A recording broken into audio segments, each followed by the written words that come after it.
Hello everyone. Hello, this is Irene with SaugaTalks today. And my day is going great so far because today here with me is Warren Whitlock. Hello, Warren. Hello, how are you today? Hello. Hello. Thank you. Thank you so much for finding time and talking to us here at SaugaTalks. Because, Warren, the reason I was anxious to speak with you today. I understand you are a business storyteller. You're a storyteller, which is, again, it's a lot to carry. It's a lot to carry, right? What I understand, you also advising clients, you advising organizations, brands on digital media. I mean, we all want to be a little more educated on social media, how to make it profitable, absolutely. And you talk about tech a lot. I noticed you talk about blockchain, you are in AI, you are a podcaster also, meaning that you have the reach. You have the reach and you have the wisdom. Warren, welcome. Thank you. Well, I do like to talk. And I think storytelling is a way to focus everything that we do, and the whole human experience is storytelling. We make connections, we share stories, we create stories together. We tell those stories to our children, to younger people, leave them on paper for others, broadcast them in a podcast. And if it's not a story, nothing more boring than seeing a PowerPoint presentation with a lot of facts and no context. So I do all I can to tell good stories. No.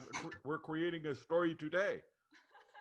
We're creating a story. Absolutely. And the way.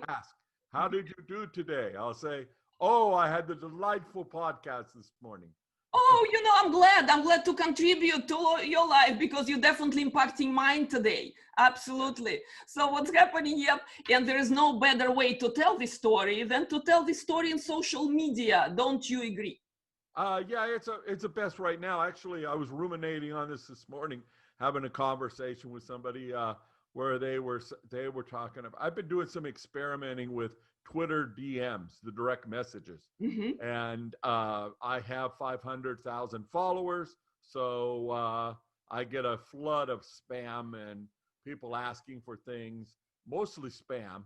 And I have many times just shut it down and not looked at it. And of late, I have been trying to keep up. My ability to view things has gone up over the years. And so I'm trying right now. And I just answered some random people that came there. And so what my thoughts on it were that I want to be channel agnostic. In other words, I want to talk to you. Doesn't really matter. If you said, we are going to do this interview at a radio station, call in, fine. If you want to, have video, no video, whatever the rules are, it's still, we are two people connecting. And of course, we're very much aware that we're connecting for the good of the listeners. And once we've established that, the medium is the technology, it's just there to help us. So yeah, today social media is so prevalent that it's a big part of how we do business. But not forgetting that it's a tool. It's not a place to be. It's not, I don't go online. I live in this chair I'm sitting in. Well, yeah, that's way too much this year. But I am here at all times doing the same thing. I could turn this off and watch a TV program and I would be doing, physically, I'm in the same place. And this is much more delightful because, I get to have an interaction with you and imagine the audience we're helping and what I could say to entrepreneurs to help them. But yes, short answer is yes, social media is a great place to share your story. You said one dangerous thing just now. You said you want kind of unify presence across all the platforms. And every creator, you yourself probably know, right, that every platform loves their own way. So you have to feed this certain content to certain platforms. How do you go about that? Mm-hmm. Sure. Okay. Well, yeah, it's absolutely true that I know to not, I don't post my favorite recipe on LinkedIn. Mm-hmm. It's not that you can't. Some people say, you must do this way. LinkedIn is for business. No, it's just that the people that I am reaching there are not expecting a recipe. So why would I share that? Dog grooming tips. You know, of course, if I was a dog groomer, I might put that on there. But yes, it's knowing your audience and speaking to them. The medium used to be really important. You had to decide if you're going to do television, especially I come from advertising. You would produce the commercial. You would make sure it got on all the right stations at all the right times. We don't do that now. We just, flip on the camera and start talking, and somebody's there. My audience is global. I tweet in at 2 in the morning, and I have conversations with people. I'm in Las Vegas. They are in Nigeria, and we have a conversation. Hopefully I'm giving them some help, because usually they're looking for, how do I get better at business, or where will I get a job, and can I come to America? Things I don't really know always the answers for the Nigerian audience, but they are happy that I am talking to them, and I reach a human and connect to that human one at a time.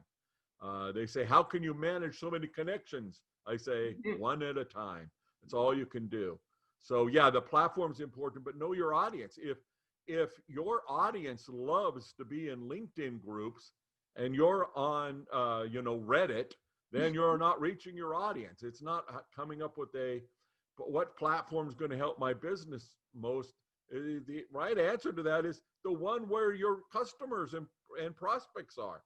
Today, there are so many people online that the old metaphors of needing to go door to door and knock on the door and offer your wares, or put them on a cart and take them places, those things are gone. Today, things can be done digitally, and that means the whole world is an audience. So I didn't ask you where your audience is, but most people have audiences focused in some kind of geographical or some kind of demographic area. But I find out what's universal is people want to hear stories. So hopefully I'm reaching the right ones. And I say yes to this interview because I get a chance to talk to a podcaster. I do know I want a better network of podcasters, and I know you have an audience, and I know that you will put a link to my website, which helps the search engines find me. That's what I'm doing. Maybe someone listening will say, oh gosh, I need more of that. Where can I find Warren and ask him a question? Good. And I want that to happen. We're already collaborating here, right? We're the creators, different calibers, but in the same business, collaborate. Becomes the final, less important thing about doing this sort of thing. I can let go of that. Of course, I've got sales goals and want to make the deal. We all do. We have to, we have to keep the lights on and feed our family. That's, I'm not online because it's a lot of fun. I'm online because it's my business. But then when I can let go of that need to, where will I make the sale today? And just go like, where can I help people the most? I'm so much more leverage there because there's so many more people to help. But the point I was trying to make before, and I want to make sure this is vital, that old salesman mentality of I've got to talk people into things is gone. I mean, it's still good to know persuasion techniques and whatnot, but and what is your funnel and those kind of things. But really, it's like, where are the people that are sitting down at their computer thinking, how am I going to get help with, and then fill in the blank. And so I use dry cleaning as one of my favorite examples. I'm not really sure why. I just did an interview and we explored for 15 minutes why I use dry cleaning. Probably too boring of a topic to repeat. It didn't come out. No, if you have a good story, I have many stories about dry cleaning. I did in an early job. I had a boss who was a friend. We were both early 20s, and his wife ran a dry cleaner. And they had bought it from somebody and they were expanding it. So I have a lot of little dry cleaning stories because we would talk about ways to help our customers. We were selling radio advertising. And so we would talk about all of our customers as having those kind of views. So there is a reason why I use dry cleaning. And I had another dry cleaning client consulting many years later. And I don't know. I think he hired me because his name was Warren. But didn't ever think I really got along with him, but we had some interesting successes there. And we shared the same first name. It's fairly rare, or used to be. Now I find I meet lots of people named Warren online, and that's back to the point, is that if I'm running a dry cleaning establishment, I am limited to the number of people that are going to drive to my location, or I can do pickups and get more dry cleaning. Usually that easy to get to area has many more potential customers than I can handle. And so going out and going on Twitter and talking about, I'm here to answer your dry cleaning questions if you're in the, blankety blank area. Mm-hmm. How's that going to help? You're not going to get new dry cleaning customers off of that. However, what people want to know, whether they're local, global, or whatever, is they want to know how much you care.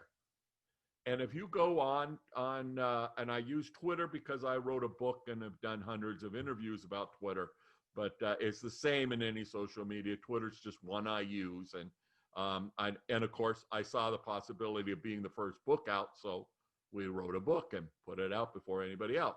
So I can always say I have the first book written about Twitter. But the concept's the same way. And when I teach Twitter, the thing that people want to know is, what can I do to be more profitable? And I say, well, you search.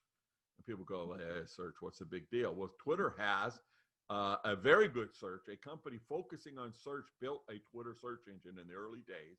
Twitter acquired it, and it's a tad bit arcane, but then so is Google if you really delve into what it can do, the advanced controls that are on there. But it has a lot of those advanced controls. And one that I just love is being able to find something where somebody's asking a question. So if you do really want to reach your audience, so let's say you're selling sushi and you're in Cincinnati, you can put sushi space Cincinnati space question mark and hit enter, and you'll get nothing but questions that include the word sushi and Cincinnati. Where to find the best sushi in Cincinnati?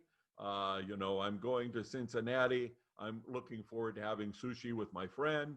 And it might be, where is the train station, in a question mark, and not the question you were looking for, but somebody will be asking questions.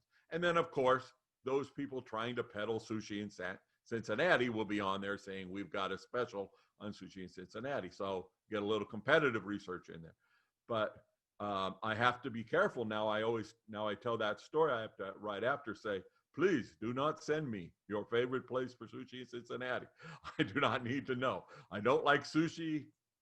I have been to Cincinnati. I used to say I've never been, but I have no interest in Cincinnati other than it's a funny sounding word to me. But I want to teach the principle of the question mark. I have used it many a times. It's probably been a year or so since I last checked sushi Cincinnati question mark, but I do on a regular basis, and it's there. If people want to know, like stain removal question mark, if you did that search and you're in the dry cleaning business, you might find somebody you can help. You help people, and there it goes. Early on, I had a woman ask me about, she was asking everyone. And at the time, I had 50 connections on Twitter, maybe less. Come to think of it, it was very early on. To believe that was ever the case, but keep going, yeah. Yes, very early on. Well, it was. There were people saying you should never have over 50 connections on Twitter back then. And the top people had a few hundred. So they were the celebrities. So I got on Twitter. So before I decided to write the book, and I had gone to a convention, or I was going to attend a convention, and I thought, wouldn't it be cool to look up what the speakers are talking about on Twitter and then see if there's a connection there, because I may want to meet the people. I used to go to that same convention and get a ticket for the expo and not pay any attention to the speakers, because that ticket was much more expensive, and it was local because I'm in Las Vegas, and that's all I was up to. So I'm just fooling around. And I added 20 or 30, I follow 20 or 30 people, and most of those didn't follow back even back then, Today, it's much, much lower. For following somebody and expecting they're going to even notice is hard. I don't know when people follow me. I try every trick in the book, but I have 500,000 followers. I gave up some time ago at really doing that. But I found this list of speakers, and I found which ones had Twitter accounts. Because of the topic, were early adopters of social media. I believe it was about, what was that? I think it was about affiliate marketing. And so I found Stephanie Agresta, and knew nothing about her, but I read her tweets and I go like, okay, great. This is the person that's going to be coming to Las Vegas. Let me follow her. And so she posted stuff like where the parties were going to be. She lived in Manhattan, and she was very much into the new media scene in Manhattan. It was interesting what she had to post, but nothing like I'm going to go fly to New York City and go to a party. And it has nothing to do with dating. It's just, I just, business interests. What could I do? And so I kind of given up on that one, but she had followed me back, and she was in my stream. And so she posted, where I want to know whether this new MacBook cover is washable. Well, I have a history of owning a computer support company for 17 years. I know how to get the answer. And then there was still room left in the tweet, because back then the URLs weren't 400 characters long. And so I put the URL to where it was in Google, and yes, URL. And did you know you could find us on Google? Which is what I always said when doing tech support at my company. And she immediately answered back, which blew me away too, because you don't normally get to talk to somebody you don't know just by leaving a tweet. And immediately wrote back, and it said, because I was asking, did you know you could find us on Twitter? She goes, yes, but this is more fun. Mm-hmm. And I recall, I may have made up this memory, but I recall hitting my forehead and thinking, that's it. That's what this is all about. I had helped her in a way that I could. It took me all of 10 seconds. Takes a lot longer to tell the story. And it was over. That was it. I forgot about it. Just went on with my day. And then started looking for opportunities. Well, 2 years later, I'm now the author of a Twitter book. At a conference, I run into Stephanie Agresta, who's also there to speak. And I asked her whether or not she remembers that. She had to think for a minute. Oh, you're that guy, huh? And that was about it. It's like she wasn't excited to meet me or anything. And the following year, we get put on a panel sitting next to each other. And while waiting for it to start, I told her again, remember me? And she goes, oh, yes. Will you tell that story? I'm thinking, oh, yeah, because it makes you look really good and you're sitting next to me. Well, why not? That's the same thing I try to do on social media and in business and in everything I do. And so I told the story. She, of course, loved it. The audience was okay. And I've been telling the story to every audience that will listen since. Although this is the first time in years I've told that story. So this is a good story. I'm glad it came up. This is excellent story. Okay, it's inspiring. It's for those new creators who work for large organizations, right? This is really very simple. I suppose I should add that it wasn't long after that because I had some notoriety with the Twitter book, I was getting up to, I had 4,700 followers. And back then people would mark an occasion of, I just reached 300 followers. I'm so excited. I only need 2 more to make it to 50. And there were bots that would then post those things. And I just detested it from the start. And I said, that's it. I'm no longer celebrating when I reach a certain plateau. And, somebody wrote and said, it looks like you're going to be to 5,000 soon. I would like to give an art print to the person, to your 5,000 follower. And I go, okay, now this is fun. I can give away something. And so I saw that it was coming. It turned out to be the week of my father's funeral. I found myself alone and with an extra day because I had to cancel travel plans. And then I went back home. As happy as could be, We knew Dad was old and going to pass away. We saw it coming. He had had a heart attack, and it was many weeks after that. So everybody was in a fairly good mood for, as good of a mood as you can at a funeral.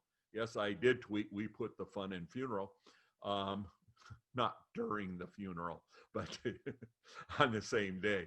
And, I was happy to see family, and I'd gone back home, and I'm going, now what am I going to do? Got a couple of days before it's my birthday's at the end of the year. And so I came up with Happy '09. And it was in the end of 2008. And I said, hashtag Happy '09, and said, that's easier than Happy New Year. And other people put the initials or whatever, but I'm going to put a post about being happy for the year 2009. And boy, that took off. I first asked for get more gifts, and people started supplying them. I made a little form on a blog post saying, here's what you do if you want to do this. You need to, actually, I could put it in a tweet. You just need to let me know. That's right. They needed to go do the form because I knew there would be dozens of them. And I had 36, I put together the promotion, and there was another, 50 or so that came in afterwards after I stopped asking for them. And I had done promotions where people give a gift trying to get you to register for something free on their website. You get the digital download, and then of course you're on a mailing list. And I said, I'm going to ban that. It has to be a gift. It has to be something you give away. Some of them snuck in, and they were things they would use as their free digital download anyway. But I tried to make it things that were actually of some value. And then people started asking, what's the rules of this game? I go like, I have no idea. I just said it would be great to do something to have a happy '09. I need a happy time in '09. Life had given me plenty of problems in '08. I was ready for a happy '09. And do you want to join me? Yes, everybody loved the idea that I talked to.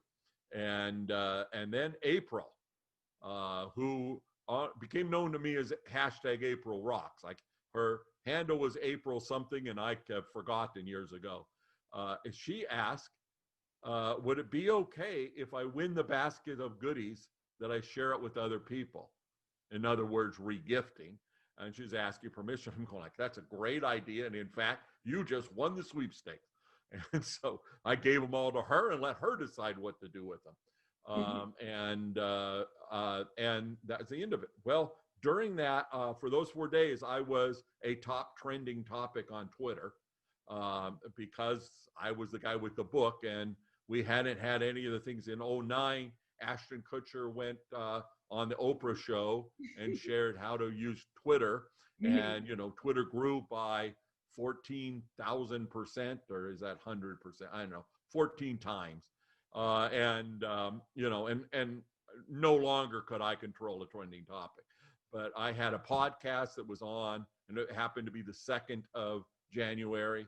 And so I talked about that. I had people on. I had a couple of guests who were very good at giving, and giving is the key to happiness. And so we talked about that, had a great time.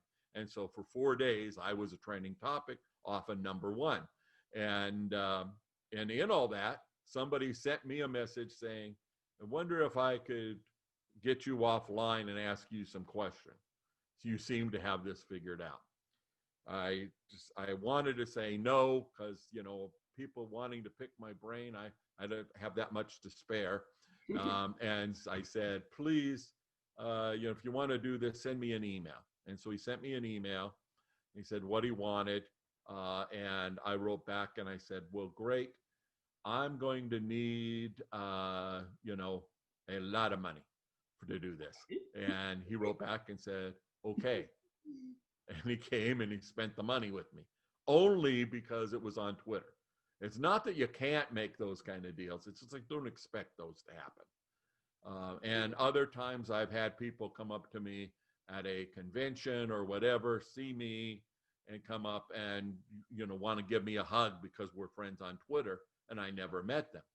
I do like people wanting to give me hugs. Of course, this was some time ago. It That hasn't was happened in a pre-corona while. time, right? That was pre-COVID, so I have to put that And disclaimer in. Yes, yeah, and so I love it. And uh, one time, uh, I'm actually doing a video with somebody, and so I am talking to the person, holding a camera, talking to them. My wife is just to my side, and I'm not paying attention to anything except for the person talking. But it's at a convention center, and everybody was in listening to a keynote, and and all of a sudden, I'm getting grabbed from behind, a behind hug, and I'm going, oh, what? You know, my wife is right next to me, and I don't, I don't go around hugging very many people. I'm not a hugger per se, but not that I don't like it happening. And I turned, and it was the keynote speaker. She had finished her speech, rushing off to catch a plane, and I never met her. And she felt good enough to come and hug me. So is the social media and even this connection, is this real? Please, I'm not asking for a hug. I don't have a mask. virtual hug, absolutely, Warren, absolutely. Virtual hug is fine. Yeah. Yes. Perhaps someday we will meet in person and hug. But yes, but it was lovely. It turned out that she came back. She was running off to another speech she had to give, and she was coming back as author of the book Twitter for Dummies. And ended up, we did our book signing sitting next to each other. And so we had a chance to talk. The only time I've ever met her and had a conversation with her, because hardly a conversation while I'm doing the video. And I ask about it, and she says, well, yeah, I just, I felt like I knew you well enough. Obviously, she's a hugger, but kind of threw me off to do that and talk to her for a while. And this is just a lovely, lovely thing. I have one better on hugging stories. Woman came up and wanted to give me a hug at a meeting, and then she held up her name tag. Could I see who she was? And I'm going like, oh, Alexis, you're the person who I got on the phone with and said you needed help. And I said, well, I can't do much, but I'll need, I need half my price to work a quarter of the time, because I'm going to jam this in as a last minute request. She had a deadline, and it was a Friday afternoon. And she said, well, I'm going to have to check you out. I'm going to, well, the only way to get this done is you need to send a check today. This is a long time ago when we'd still put checks in the mail. You need to send a check today so I can have it Monday morning. Because I need to work, because, the work's got to be done next week, and I can't start till I get a check. And she thought for a moment. She's going like, well, wait a minute. Oh, she said something about needing to check me out. And okay, fine. And she's a lawyer. We're like, okay, well, that makes sense. That's the right thing to do. And after a few seconds, she goes, oh, wait a minute, I know you on Twitter. Yeah, sure. And the check got there Monday morning. I did the work. We became friends. Her promotion was, I was making books into bestsellers at the time by setting up the deal where you get a digital download if you buy the book on a certain day. And and that came off. She had done most of the work, but she needed more support, and more people needed to know about it. And I did that for her faster than normal. And so and then after that, we're friends, because she doesn't need me again. She's not need another book to do it. She's already got her crowd. And so, yeah, year and a half later, we had spoke a couple of times on social media. She gave me a hug. So I got a check, I got a hug, and I got a check and a hug. What's not so full package. Full package. And I charge enough for what I do that those stories would be a good salary for a lot of people in a year. But and they weren't the only ones. But really, at that point, we wrote Profitable Social Media, which has an important message. Profit is not money. Social selling is a making a contact so that when you do sell, you have some more rapport. And we talk about, in sales, we talk about having rapport, establish rapport in a sales call. You don't do that anymore. You're now selling to somebody that's a friend, a contact.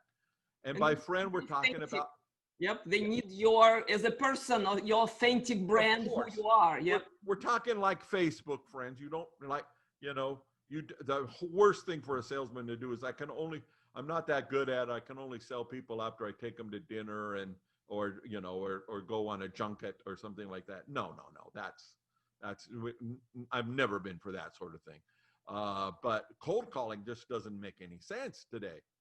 Now they still call some of the processes cold calling, and I still can pick up a phone and dial somebody and start talking to them right away. You and I have talked very little before this conversation, and you know, it's friendly. You're smiling. I'm telling stories. Life seems good to me, and it didn't take a whole lot to get to that rapport. But a relationship can be something a little bit longer. A relationship is you and I connected online. We talked about doing the show. We set it up. It's a little bit of a relationship starting. And the next thing will be you will produce the show. It'll be wonderful. You'll put it up. You'll send me the link and I'll go like this. Man, this was so much fun. I remember this one. I need to tweet about it. I need to say something.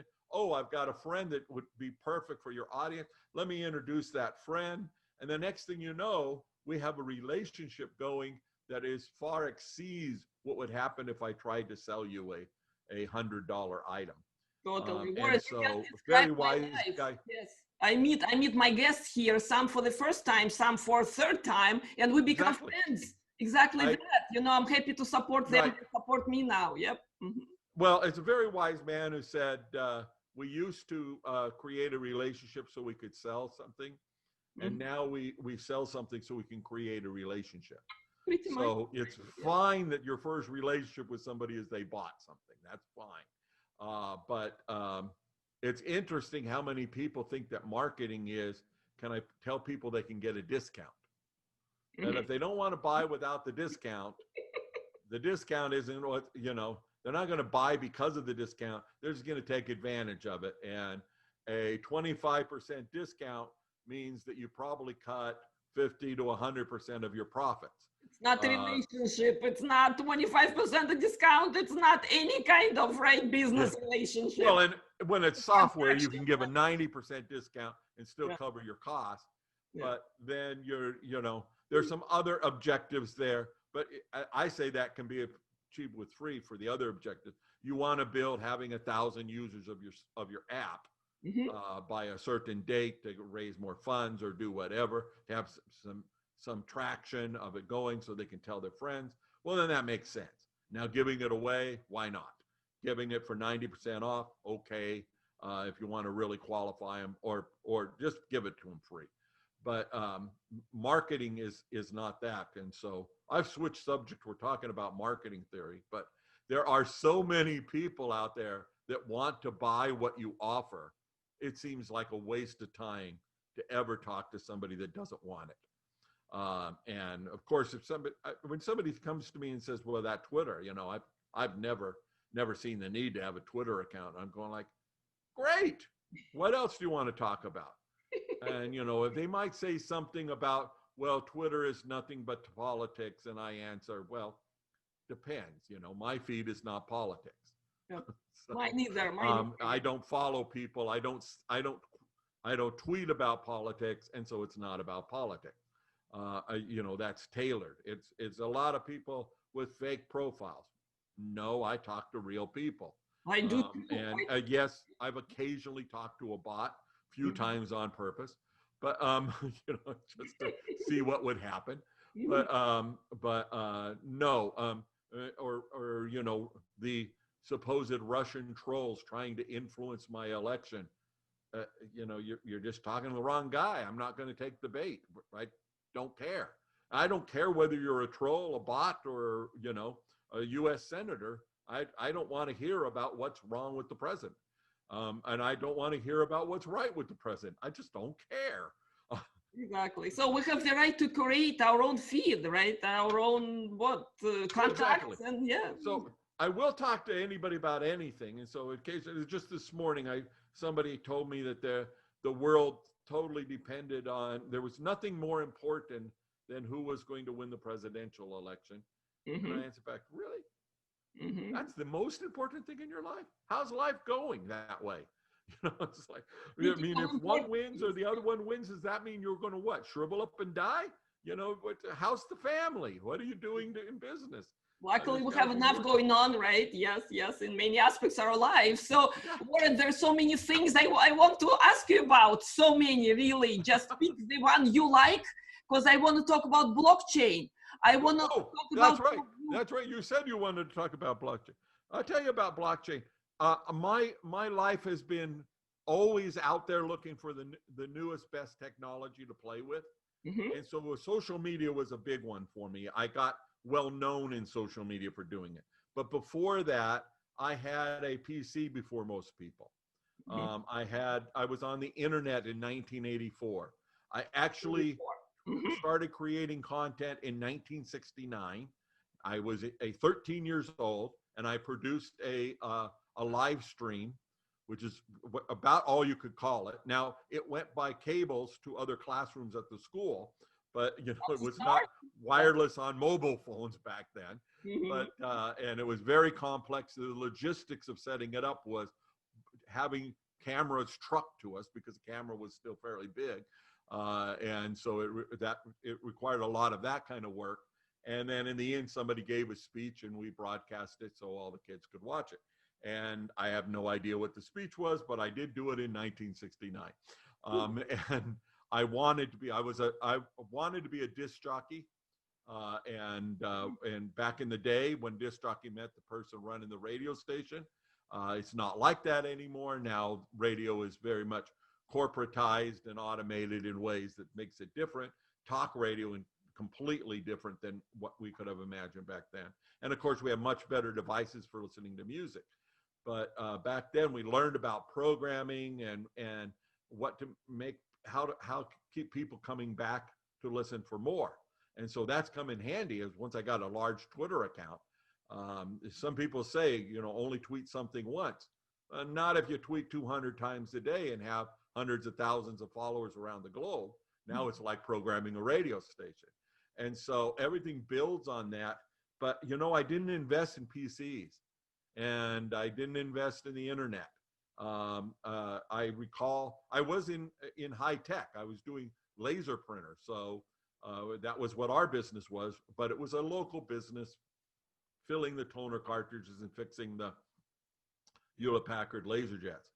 And it got at me into a lot of different things, had a lot of fun, pivoted many times, but Mhm. all the time remembered about direct marketing, which was something in school I had studied in my advertising major, and also the, just loving the technology of wanting to provide this to everybody. So in 2013, we're working on a book called Billions Rising about the people making less than $2 a day and how they're coming up, and it's 400 pages of great stories of people giving a hand up instead of a handout, because we know handouts don't work. Those end up even the humanitarian handouts end up going to military, and I won't get into that, but anyway, we just kept finding these examples of self-reliance that poor, very, very poor people in the world want to be self-reliant. We covered homeless people, where most homeless people in the United States won't be homeless very long. They're there as a temporary situation, and that's something we should work on, making sure that, because if you lose your job, and that means you lose your other job, your wife loses the job, you lose the apartment, your kids can't go to the same school because you're now living out of your car, but then the next thing you know, the car payment's not made, and it all comes because you had, an emergency car blow up problem or something that you spent your money on, maybe unwisely, who knows, or who cares if you lost at gambling and drinking. At some point you weren't able to do it and your life falls apart. And now you've got good citizens out on the street. So we learned about it applies there. Most of those people aren't there going like, I'm a crack whore welfare mother, and I love getting me a lot of money out of the government. That's just not normal. So there's a few people that are cheating the system, and the system has lots of corruption. but that's not what it's about. And the same with worldwide poverty. The case for worldwide poverty is getting much, much better. Well, what happens if you're in, we interviewed, let me tell you the exact story. We interviewed a woman we did a podcast back then. It's still on Blog Talk Radio. And I think it was called the Self-Reliance Radio, what we call the name of the show. And one of our interviews was with a woman that started an organization called beadforlife.org. And she came on to tell us about how she got started, which was interesting. She had gotten divorced, was in her 40s, going through a life change, and decided to go to Africa and help in Uganda. And she got there and found out that her entrepreneur and marketing skills were helpful. Well, this meant a lot to me because I had decided long ago that a service mission of going and like the dentist goes and gives dentistry to poor people, or or whatever other profession does. And I'm going like, well, what am I going to do? I'm an ad salesman. What am I going to go do? Help them sell ads better? And marketing? I don't know. And I found that business and entrepreneurs, the people need help like that. And the other thing is they don't need it by me giving them a handout. I don't need to go build a school to help them. I'm all for people building schools. That's nice. The people I've met that are doing it. I've got a friend, that's what he does. He goes in finances and builds a school himself with local help. And, and sees that it's done. But it occurred to me that the people in Africa can build schools. They know the technology of how to put bricks together and build a classroom. There must be other problems that they're having. And sure enough, that's what it was. It's not that they were sitting around waiting for our money. They wanted to know what we could do to help. And so what the woman behind Bead for Life did was go and she found a market where it's, dirt floor market, and a woman is sitting there rolling beads out of recycled paper. She said recycled, you or I would say trash. But making beads and then chaining them together on a bracelet or whatever. And she said that her friends really wanted them back in the States. She ended up spending 6 months instead of 2 months, helped a lot of women get their business started. And of course I love that. And when she said she was selling them in the States, I'm going like, well, you ought to be able to sell loads of those because it has a story. Now, back to my main thing, it's a story that goes with the beads, because otherwise it's trash. Somebody's made something out of trash. But just like when your kid makes something out of macaroni and gives you a necklace, that's a cherished possession, even if it's not a great fashion. Yes, when it's macaroni on paper, it's called design. Yeah, of course. Here we go. And so when you tell the story of these women are subject to a domestic abuse and are treated poorly in their country and everything, but they're able to go out and feed their children by rolling these beads. And here's one. Now, if I was to give you a gift of that, then you would wonder, why is Warren giving me jewelry? But aside from that, let me give it to my wife. No problem, Warren. No problem. You would take my jewelry? Good. And I give it to you and I tell you the story. Now, how much is it worth? Is it worth $5, $50, $100? Doesn't matter. If it's in the right jewelry store, it would sell for hundreds of dollars. With a story and everything like that, then everybody would get that. Or maybe you would get one when you spend $5,000 on jewelry. And so the economic value is not the point. And I said, you ought to be able to get all the funding you needed by selling this stuff. And what she said to me is what got me into blockchain. She said, well, we have a little problem getting the money back to Uganda. And she said what she does is, because it's usurious rates to send money to Uganda, she would take $10,000, the legal limit, $10,000 cash on a plane. And she went to Uganda as often as she could. And it was justified for her to go, but she didn't want to spend the charity money on it, blah, blah, blah. So she went about twice a year. And she'd been doing that for 4 or 5 years. And I go like, wow, a 45-year-old woman on a plane landing in Uganda Mm-hmm. with that much cash. And then I Not good. instantly corrected myself and said, Not, wait a minute, mhm. this guy isn't going to get on a plane with $10,000 and fly to Uganda. I don't No think one we do should that. do that. Mm-hmm. Mm-hmm. That's scary. And I literally have heard of people who, because of what they were working on, no money, getting off a plane in Uganda and getting murdered. So no, I'm being very careful if I'm going to Uganda. And I thought, well, what's better? And then I heard about transfer. And there's a slide I used to share all the time in presentations. Comes from an economist in Brazil who put together what the numbers were. And this is back before we just knew crypto was everywhere. And he Mm-hmm. showed how much it costs to send money from one country to another. And he put up South Africa to Uganda was 24%. Mm-hmm. Mm-hmm. And I go, like, how can you do business if 24% goes to transferring the money? That's just too much. Well, today most of us can transfer money via PayPal, and it just gets from point A to point B, no problem. There are still rules and laws about the 10,000 and whether it's cash and what, but you can send it via the bank, no problem. Wires are fairly cheap by comparison, but again, Uganda, you couldn't send a wire at the time, but crypto, you can instantly. I can send That's you a good crypto. info. There is a cost, Yeah. and sometimes I complain about some of the costs in the exchanges because I deal in different cryptos. But just, good old Bitcoin. You open a Bitcoin wallet, I have a Bitcoin wallet, I get your address or even a barcode, and I can transfer the money to you, and no bank is involved. It is a series of Yeah. computers that keep track of that. And to invent the crypto, they had to invent blockchain. And I say invent, Satoshi is a guy, a group of people, could be a woman, could be a man, who knows. We don't know who, wrote an anonymous white paper that started Bitcoin Mm-hmm. as somewhat of an experiment. And it was based on technology that people have been writing about, talking about for some time. And one of those was the blockchain. And a blockchain is seriously this easy. You take a block of data.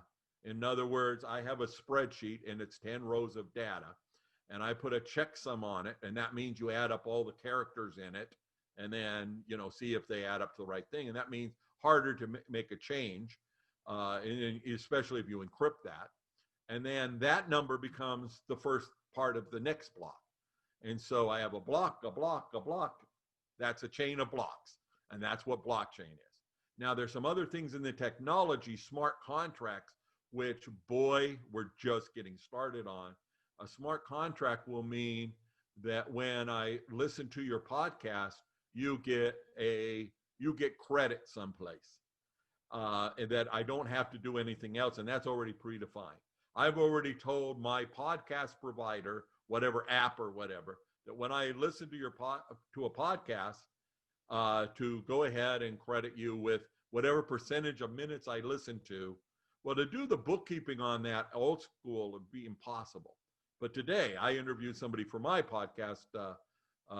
By today, I mean modern. The interview's a year old, and I don't know what became of him, but he had an idea. He was putting an Ethereum address in the description of a podcast. Mm-hmm. And that's all you had to do.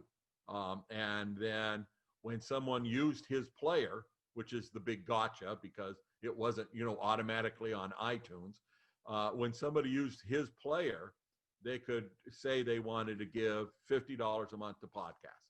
And so it would just add up. Whose podcast do I listen to the most? Split it up by minutes. Or you could choose to just give every podcast $5 or whatever you wanted to do. And great idea. Whether or not it's been implemented yet, I can't say. But in the future will be even simpler because your podcast or your blog or your website is stored as files on a computer someplace. And there are transfer logs about when that stuff happens. When I come to your blog and I read the post, your system knows that. Google knows for Google Analytics. And so when someone clicks, that's why they're big, long character strings in the URLs now. It's unique, so it knows that where this person came from. We got a little bit of glitching in the idea that people want privacy, and they also want to be able to communicate and collaborate. So, I want people to know it was me coming to listen to your podcast. But I may not want people to know that I'm, trying to find out how to get rid of a wart. It's like, I may not want to share all my information. And the technology on that is coming along. But as we work out these little privacy concerns, the idea that every transaction that happened is stored. Oh, there's one more important thing I should mention. That's actually maybe the most important about blockchain is it's a distributed ledger. The reason why we don't have to go to a bank and arrange the transfer of money from my account to your account is because it's stored on computers. And so Bitcoin is on thousands and thousands of computers that record every transaction. And as they record those transactions and calculate the checksums, the digital signature, whatever it is they're doing, that's called mining. And that is the goods that are paid for with the creating a cryptocurrency. So there's a lot of chatter about people trying to mine, and are they going to mine better? And I've got one company I advise that actually, if you run Phonium on your cell phone, your mobile, Android or iOS, it keeps track of in whatever game you're playing, and that earns you tokens that ultimately will be good to use in something else. But right now, good to use in the games, as far as I know. I don't recall what other plans they are, but it doesn't have to be a big computers calculating these numbers. It can be something else, and that's where the innovation in the blockchain and cryptocurrency is right now, in better distribution. And in fact, right now, the ability to spin up and make one of these happen is not like hiring a development team. It's like you can go to aspirecoin.com, create a wallet and your own cryptocurrency. So your podcast could have its own cryptocurrency, and you could distribute that however you want. Now, that doesn't make it worth money, and we're not talking about crypto to spend. Unless people believe it, right? Unless people start believing in Irene and her cryptocurrency, yeah. Well, imagine voting now that you have smart contracts. And another company I'm working with, Telos, Telos, and I think they're Telos Foundation or Telos, I don't know. Telos, type in Telos and go for the one that looks like finance. And that organization is making products to be built on. Ethereum, that's what got it started instead of just Bitcoin, was its ability to build even more ideas and more things that you can do. And they talk about governance because it is a foundation. One company does not own the token. They created the means to do it, and they hold a bunch of the tokens, so they'll get rich off of it. They'll do just fine, but they don't control how the users use it. So the miners have some control. They get votes, and they vote on what the foundation should do, like a nonprofit foundation. And of course, you could do that to give your listeners votes. They vote, did you like this guest or not? And it doesn't need to translate into dollars. It's its own currency. And social currency is so important. There's some people out there trying to say that you'll get paid every time you post on Facebook. Well, that's just ridiculous. I post on Facebook because I want my friends to see something. I have my motivation to be there. Could one that's all people doing that?